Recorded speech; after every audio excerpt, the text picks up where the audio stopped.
Margaret Chun had spent 37 years walking the same hospital corridors, her white shoes squeaking softly against linoleum that had been replaced twice in her career.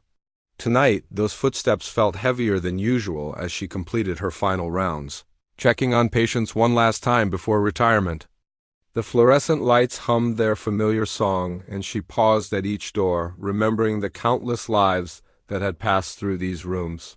Some had left in wheelchairs with balloons and flowers. Others had left in silence, covered in white sheets. She had held hands through both kinds of departures. The staff had thrown her a small party earlier that evening. There was cake from the grocery store and a card signed by everyone in the oncology ward. They called her a hero, but Margaret had never felt like one.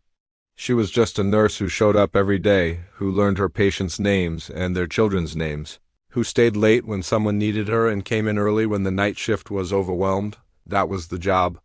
That was what you did.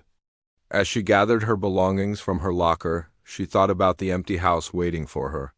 Her husband Tom had passed 3 years ago, and her daughter lived across the country with a family of her own. Retirement had seemed like a dream once, but now it felt like stepping off the edge of the world into nothing. Who was Margaret Chun without her patients? Without her purpose? She walked through the sliding glass doors into the cool night air, her bag heavy with framed photos and a potted plant someone had given her. The parking lot was nearly empty, just a few cars scattered under the yellow lights. She was fumbling for her keys when she heard footsteps behind her. Not the casual shuffle of someone heading home, but something different, precise, purposeful. Margaret turned to find 4 men in military dress uniforms approaching her. Navy SEALs she recognized from the tridents on their chests. Her heart began to race, confusion flooding her mind. Had something happened? Was there an emergency? The oldest of them, a man with gray at his temples and eyes that had seen too much, stepped forward. He stopped 3 feet away and came to attention. Then he saluted her. The others did the same. "Ma'am," he said, his voice thick with emotion. "We wanted to catch you before you left." Margaret stood frozen, her bag slipping from her shoulder to the ground. The man reached into his jacket and pulled out a photograph, its edges worn from being carried and looked at many times. He held it out to her with both hands, as if it were something sacred. She took it with trembling fingers. The photo showed a young Marine, barely 20, with bright eyes and a confident smile. It took her a moment, but then the memory surfaced from somewhere deep. Room 412, 15 years ago. The boy who loved baseball and wrote letters to his mother every week. The one who was scared of the dark after his injury, who needed someone to sit with him during the night terrors. She had pulled a chair into his room during her breaks, held his hand through the shaking and the screams.